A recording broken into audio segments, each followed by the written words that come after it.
Hi, everybody. I'm John Leslie.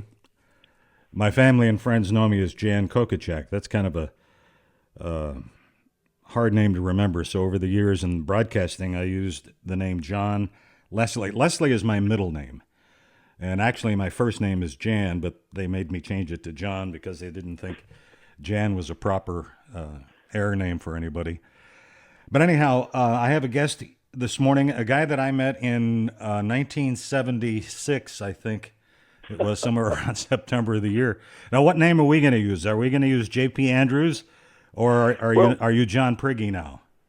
I've always gone back and forth, and that's crazy because my radio career included both on-air work as J.P. Andrews and sales work and creative work as John Prigge. So I was always going back and forth. But yeah, JP has been my name for a long time. Really? Okay. Yeah. Well, let's stick with JP then. I was not aware that you were in the radio or on the sales side at one time. Yes, after we did so well at our ratings at KSO way back in the 70s, I decided to go and make some money off of it. So I went into sales for quite some time and did very well. Were you still doing air work at the time? At that time, no. I dropped off the air work. I was still doing some production, but not doing an air show anymore. I guess we should mention, because the audience, the people who are listening, I don't know, on a podcast, do you call them the audience? I guess maybe. I think listeners, so. Yeah. That we're talking about KSO in Des Moines, and that's where I met JP. I was hired by Stoner Broadcasting. I had worked for Stoner Broadcasting, left and went to Syracuse, and then there was there really wasn't an opening. They wanted to pump up the morning ratings on KSO, and they thought maybe I was the guy to do it. So they hired me away from Syracuse to Des Moines to KSO. And JP, that was my very first exposure to country music. I got into country music the same way. I moved to Des Moines because I wanted to get a Master of Fine Arts from Drake University. My degree was in theater, and I'd always worked in radio since I was a junior in high school, and so that was the way I supported my way through college. And I was applying to the stations in Des Moines so I could get down here to Drake, and the first one that actually came through with an offer was KSO, and they offered me a job as creative director for KSO and KGGO. So that's how I came to town. But then when I got here, Perry said, but did I tell you that you also work in a weekend air shift? And I went, no. And before he hired me, I said, Perry, I got to tell you, I'm not a big country music fan. And he said, it's not a problem because you don't have to put country music behind the commercials. So that's how I came to Des Moines. And then I wound up doing an air shift on the weekends, and then I wound up doing middays, and then I wound up being program director of a country station, and I didn't like country music. Well, there are some stories along the way to your program directorship. The late Perry St. John, who was the dean of country music for years and years in Des Moines, did a midday shift. I was doing mornings. Perry did middays. And, who did we have on that? Were you on afternoons? No, Ray Matthews for a while. There were several people. Yeah. Eventually, we got Johnny Dolan up here from Kansas City. Right, yeah. That was a big surprise to everybody when Johnny Dolan. Yes. But anyhow, along the way, Perry St. John was program director, and he did middays. And then he was promoted to general manager, but still doing middays. Yes. And that just doesn't work out. You can barely you can barely be a general manager with no other duties, let alone having to carve out your middays. Well, anyhow, so now there's no program director, and you were assistant program director. Yes. And it was your job, it fell to you about twice a week to come into me at 10 o'clock and say, John, you got to stay on till noon. I remember that. Yeah. And you always said such cheerful things when I said that. I was so energy packed till 10 o'clock, and at 9 o'clock you start to unwind, and you start to watch the clock, and pretty soon it's time to go, and you say, "All right, folks, we'll see you tomorrow morning at 6 o'clock," and then you say, "Well, here I am by again." the way, And so, Perry, I'm sure what he was trying to do was wean himself away from those middays. But refresh my memories. Didn't you and Perry go to Akron one time to visit WAKR there for some reason? yes, we did. And what was the reason? Do you remember? Oh, just to get some tips from them on their success. They were doing very well, and we were at that time. I think when I started programming, we were at number 5 overall, and that was the big goal, was to raise the ratings. And so we did. Yeah. Well, and it seems to me that as part of the story, that when you were there at WAKR, I don't know who you were meeting with, the GM or the PD or whoever it was. I don't remember either. And you were introduced as the assistant program director. And, yes. And if I remember the story correctly, whoever that person at AKR was said to Perry, "Well, why don't you just promote him to program director?" Yeah. Yeah, somebody who didn't know me at all. I thought that was pretty cool. Yeah, and then if my memory serves me correctly, and I believe it does, you didn't go to program director immediately. No, it took a little while. Well, yeah, but they hired a guy from KUZZ in Sacramento. Yes. Oh, yeah. That was actually I had been named program director by that time, but it was just shortly after that. And Johnny Dolan called me from Kansas City on the weekend, and he said, "JP, I just read in Radio and Records that they've hired this new guy from Bakersfield, and he's coming to program country KSO in Des Moines." So I tried calling Perry. He was out of town. I left a note on his screen door for him.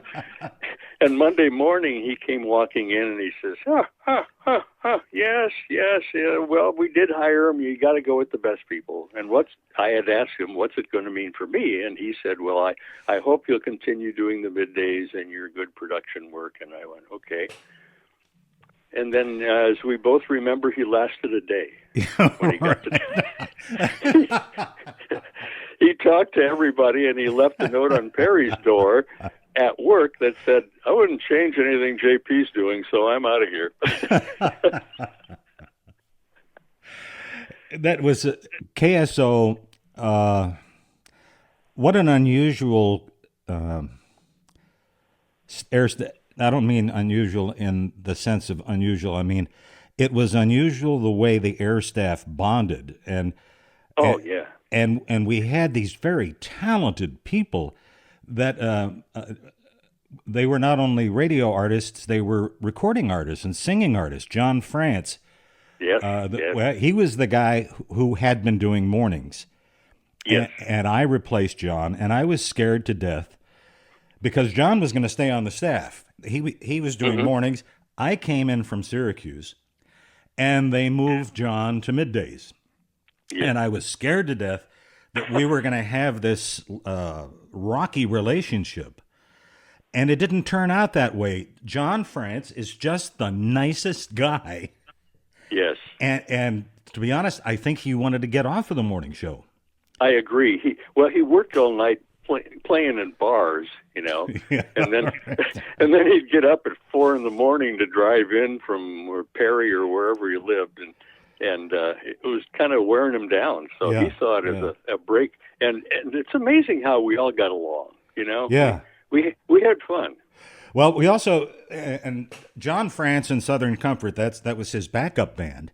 Yep. They were very well known, and in fact, John France had an opportunity to go to Nashville, and he turned it down because there was a family farm involved, and he didn't want to give that up or turn his back on it or what. I mean, I don't see John being a farmer with a straw hat and a piece of hay sticking out of his mouth, but Well, I can see the piece of hay, but he never looked good in straw hat. But we put together this thing called the KSO Great Country Caravan. Oh, Lord, yes. And we hired out for $1,000 a night. Not every night, but, No. And we would go out and do corporate events and fundraisers and things like that. And the band was really good. And I wasn't a singer, but I did the MC work and the comedy, between sets. And you were part of that group too, weren't you? Yes, I was. I sang a few songs. Did you really? Our backup band was Robbie Witkowski and the Polish Cowboys. Is that right? And they were good enough to back up some big names that came through town. So, I mean, we were in pretty good hands. Were you on the trip up to the women's reformatory when? Yes, I was. When we picked up some hitchhikers. Yeah. We're. It was almost like a scene from Blues Brothers. Remember when they're. It was.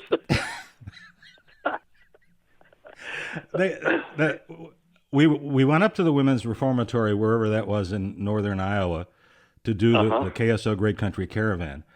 And we're up on stage, and they got the chicken wire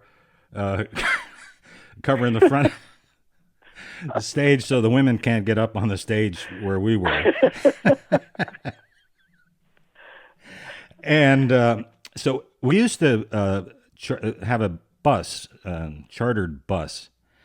Nice bus. Yeah. And we were on our way back down to Des Moines from the reformatory, and I was up front talking to the driver. It was dark, and John France came up and said, "Who were those two women sitting in the back of the bus?"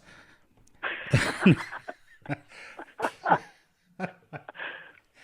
said, "I don't know." And the driver turned the light on, and there's these two women in their khaki jumpsuits.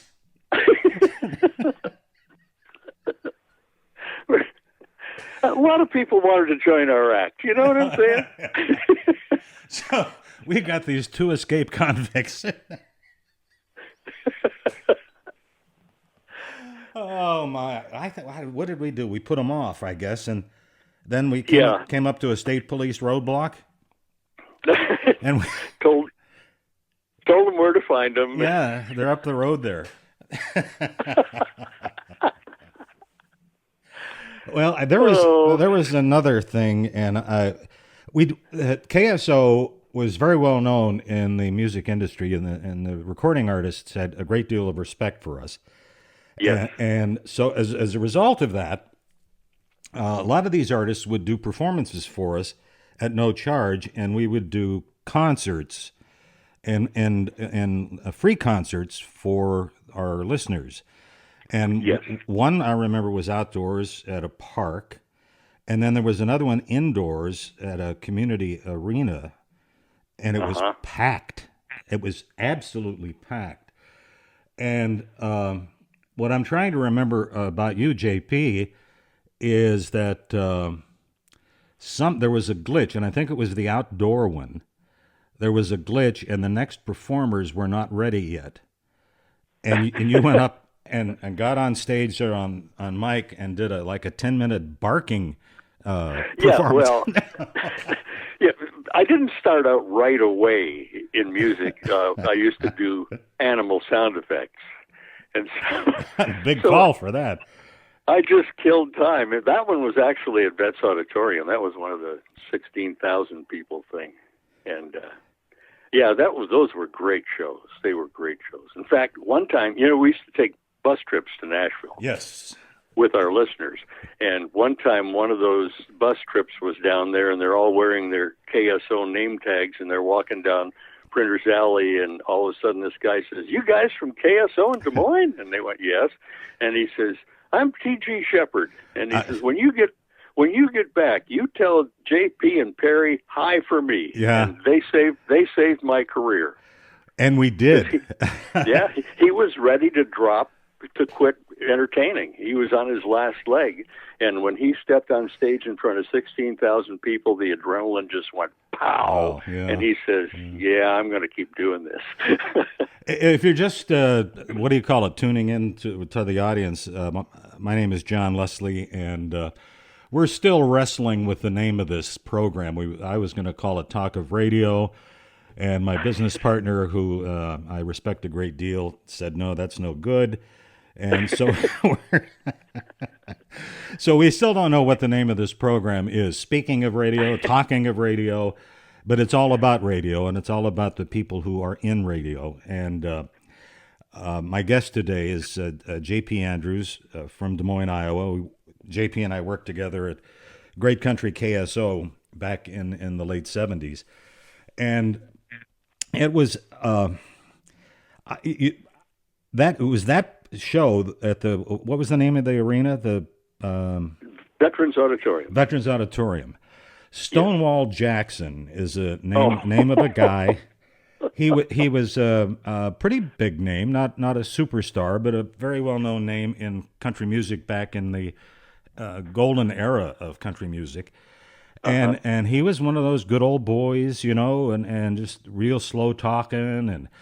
But anyhow, he was one of the performers at that arena show, and I had never met him before. And I was backstage, and he was back there tuning his guitar. He had an acoustic guitar, and he was back there twanging it. And I introduced myself. And so then we introduced him, and he went out and did a show, and that was that. So fast forward like 2 or 3, maybe 4 years. I'm back in New York. I went to Kansas City, worked in country music there, and then I went back to Albany, New York, and I went down to Nashville to do a live show down there, back to WWGY. And part of that show was me singing "I'm Walking the Floor Over You" on Oh, is that one recorded? It's around somewhere. I don't know where it is, but and I am just a terrible singer. They were going to use my singing to replace the electric chair in. But it was cruel and inhuman punishment, right? So they couldn't get away with it.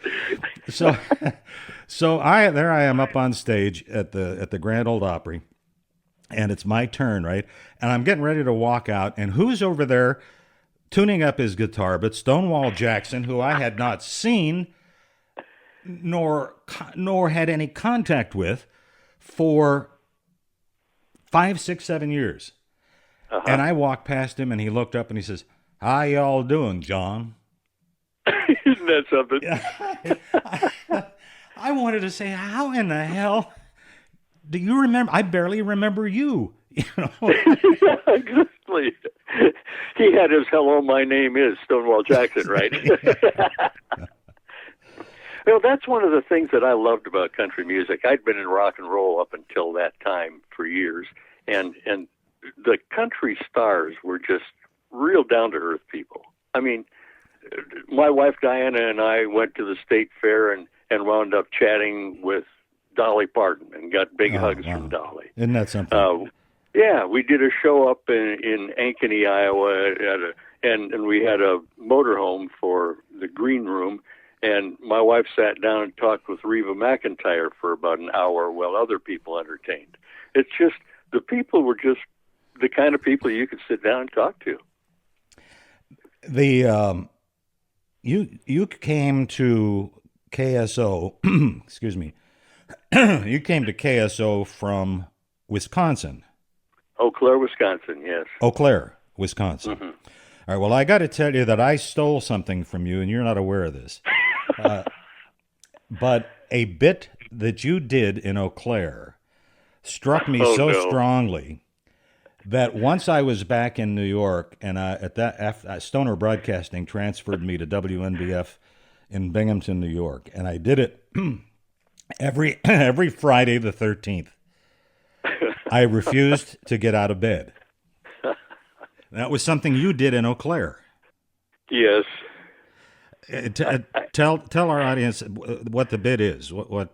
Well, I told them I couldn't come in because I was very superstitious and I never got out of bed on Friday the 13th. So they set up a bed for me in the biggest shopping center in the center court, and had it was sponsored by like Coca-Cola, and so there was a half wall of Coca-Cola cases around it, and I did my show from there. Did the whole gig. It was kind of fun. Well, I did it about 5 times, and each time it became a little more sophisticated. The first time I did it was on the sidewalk, and the same deal. I said, it's Friday the 13th. My boss said, you can't, you have to do your show, and so I did it in front of a furniture store. They put a bed out on the sidewalk right in the middle of the shopping district. And it attracted an enormous number of people. Yeah, they don't see it every day. Right. And I had women coming and jumping in bed with me. It was incredible. So then, in the state of New York, the biggest electric supplier there is New York State Electric and Gas Corporation. And the headquarters is located just outside of Binghamton in Vestal, New York. And I had gotten a call from the corporate personnel director at New York State Electric and Gas. And he called me and said, this was not about the Friday the 13th thing, but in general. He said, please, when you're doing your show, your morning show, don't do any of your main bits at 7:45, because our corporate office employees are sitting in their cars listening, and they're not coming into work on time. Well, you know what that did for me? That gave me a green light to do my best material at 7:45, because there were like 1,000 employees in that building. And so on Friday the 13th, I got a big flatbed truck. They put a bed on it. Well, it's a bed. Right. And I went up to the corporate office of NYSEG, and right at the employee entrance in the back parking lot at 7:45, and I did my show from there. And all 1,000 of the employees walked by me, or stopped and talked to me. And then the final one, and I'll let this little piece of the promotion go. Then what I did was I didn't tell anybody where I was on Friday, where I was in bed. And where I was in a booth at a state park, the ticket booth where people have to pay to get in, and it was way out in the middle of nowhere. And I said, and each time we gave the bed away. And I said, whoever can find me based on my clues will win the bed. And I gave about 2 clues, and boom, some guy pulled right up to the park office, and there I was. And so he won the bed. And then about 2 minutes later, another guy pulled up, and I said, I'm sorry, you're late. The guy just ahead of you found me, and he was the winner. Well, the second guy protested to our general manager and said, well, I should get a second prize. And I said, there's no second prize in a treasure hunt. Well, guess what they did? They caved in, and they gave him a bed. Oh, I thought they were going to give him the sheets and the blanket. No, they gave him a bed, honestly. Well, I want to say that to anybody who's listening who has been in the radio business, if you would like to be a guest on here and have a conversation like JP and I are having, please contact me. You're probably wondering how. For now, remember the name Talk of Radio, one word, it run on, and I set up a Gmail account. So it's talkofradio@gmail.com. So if you've got an interesting story to tell that you'd like to share with whatever audience we are able to muster, please contact me at talkofradio@gmail.com. JP, we could go on forever. I looked at some podcasts the other day, and some of them are like an hour and 20 minutes long. But Mark Twain said, terrible death being talked to death. Yeah. And we did it for a living, John. And yeah, and such great memories. And then there were other episodes at KSO that were not such great memories, like every radio station. Yes.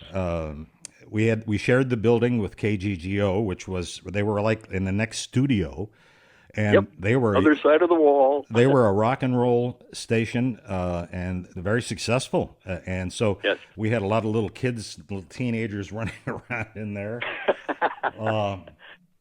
We also had a swimming pool right outside our window. Yeah. How about that, huh? Apparently, the station must have collected a bad debt or something. I don't know how they got it, but it was great for recruiting announcers. Yeah, and it wasn't like a little kid's splash pool. This was a kidney-shaped with a diving board and diving depth. Yep. So it was great. I don't care how long this goes. On a less happy note, our good friend Dick Lehman, Yes. who was my morning news guy, and I have always integrated my morning news guys. Whatever station I worked at, my morning news guy was always my sidekick, and they enjoyed the opportunity to do something other than sitting at the typewriter, pounding out stories about fires and accidents and so on.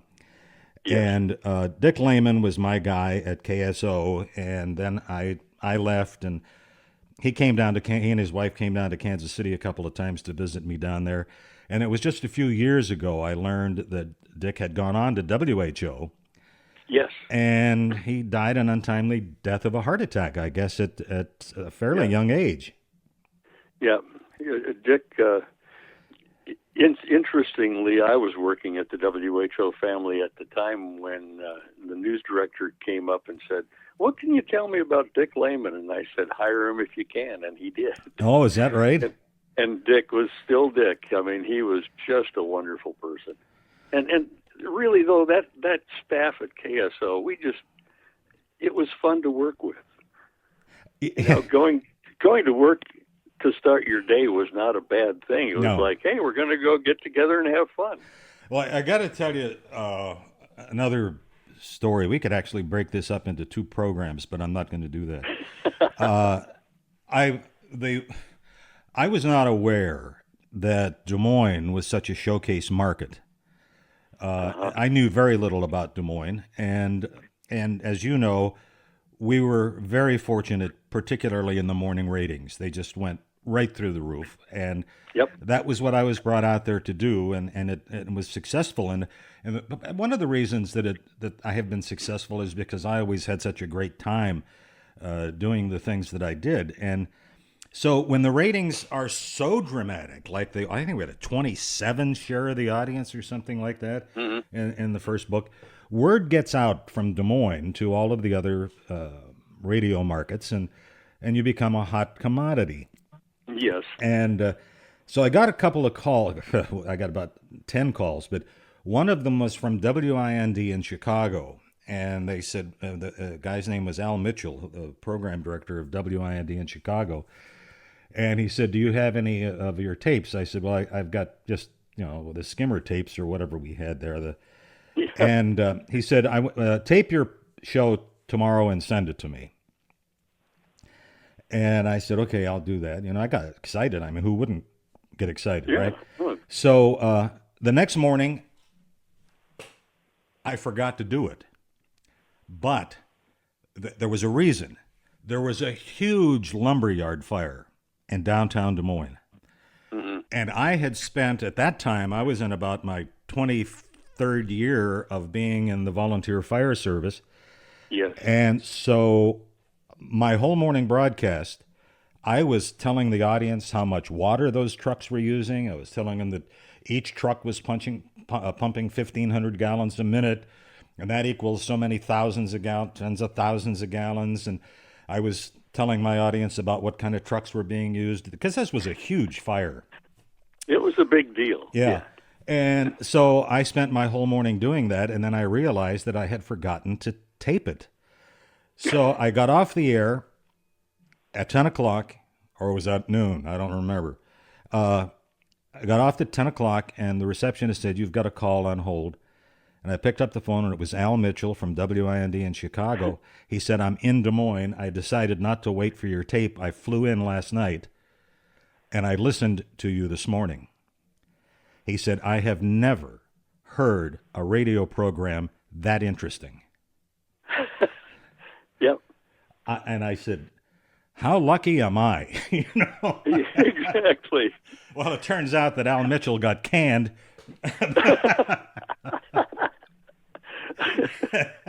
So, as a result, I never went to Chicago. But I want to close out with you, JP Andrews. I'm speaking to him from Des Moines, Iowa.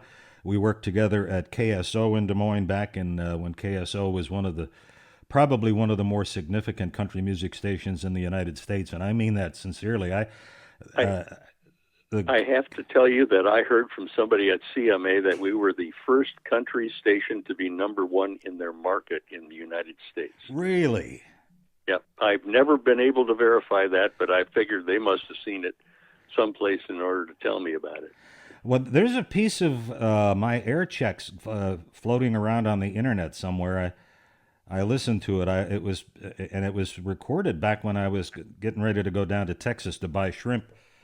For the audience to bring it back. Yeah, truckloads of shrimp. All right, but the final thing I went to, we're about 30 minutes into our conversation here, but for those in the audience who are listening, obviously you're listening if you're in the audience. Well, that's stupid. If you're not familiar with the Midwest scene, there was a guy in Kansas City at WHB, World's Happiest Broadcasters. WHB was the WABC of the Midwest. Yes. And the cousin Brucey of WHB was Johnny Dolan. Rolling with Dolan. Johnny Dolan was on WHB for years and years. He had a higher recognition rating than the mayor of Kansas City. And so afternoons opened up at KSO up in Des Moines, which is about, a 3-hour drive from Kansas City or something about like that. Yeah, 2.5, 3 hours. And word comes to us that Johnny Dolan has left WHB and he's coming to KSO. Yeah. And we said, no, that can't be. No. But he did. And he bumped those mid or afternoon ratings sky high to match our morning ratings, and a nicer guy you will ever meet in your life. You never saw him without a smile, a big smile. I've described JP. I have talked about Johnny, and he and I became good friends for years. Mm-hmm. And I would stand outside of the studio and look at him through the glass walls, and he was floating on a cloud. When he opened that mic, it was like watching an angel fly around in the clouds. He was so happy, he would laugh at his jokes. His jokes were so corny that he would laugh at himself while he was telling them. And they were he called them the world's worst 2-part jokes. And he would stand up to do the first part. He would stand up away from the mic so that he was off mic telling the first part of the joke.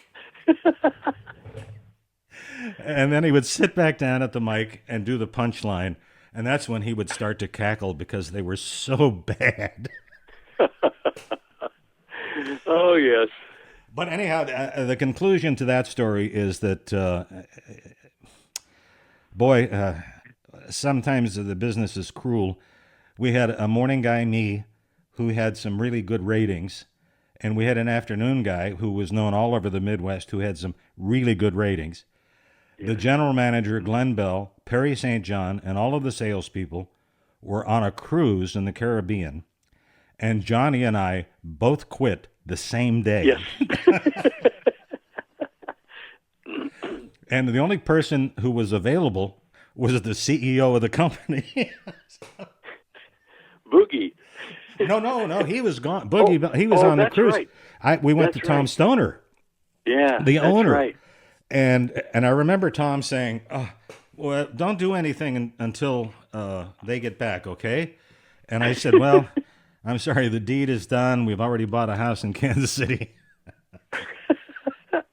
And so then I'm done, right? In comes Dolan. Dolan's standing outside the door, waiting to come in and resign too. That must have made Stoner's day. I wonder if he called those people on that cruise and told them. I doubt it. They probably got the news when they got back. Oh, yeah, I don't know how they heard, but yeah, it was a little upsetting for a few people. I would imagine so. I would imagine so.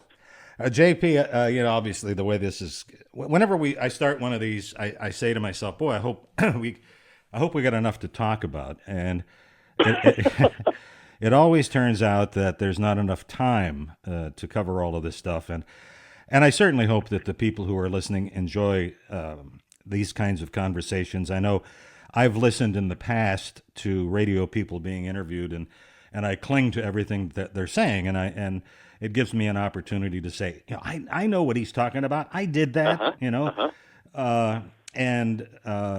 so it's always fun, and we think that this program is going to have some traction, and that the word will get out, and people will listen and will want to join in and be a guest on here. And again, that you can, if you do wish to be a guest and tell your great stories, send me an email to Talk of Radio. It's talk, TALK, of radio at gmail.com. And then somewhere along the way, we may find a better name for this. And something easier for radio people to spell. Yeah, I guess so. Yeah. Right. Well, at least one thing I can look over here now in the digital age, and I can look and see that this actually has been recorded, unlike the old days when we had the old Ampex reel-to-reel recorders, and you would record something and then play it back, and nothing was there. And you remember Richard Deacon, who played Mel? Yes. On the Dick Van Dyke Show? Mel Cooley. Yes. I interviewed him for an hour with a Ampex reel-to-reel recorder. And I said, thank you very much, Richard. Thanks for coming in. Nice having you. He left, and I turned it on, and it was blank. There was nothing was there. J.P. Andrews, John Prigge, this has been great. It really has. And again, I'll let you guys all know when this is up online for the world to consume. And it brings back some great memories and a lot of laughs. And I really hope that our audience enjoys listening to our chortling here. But maybe we'll, sometime in the future, we might want to try it again and have some more things to talk about.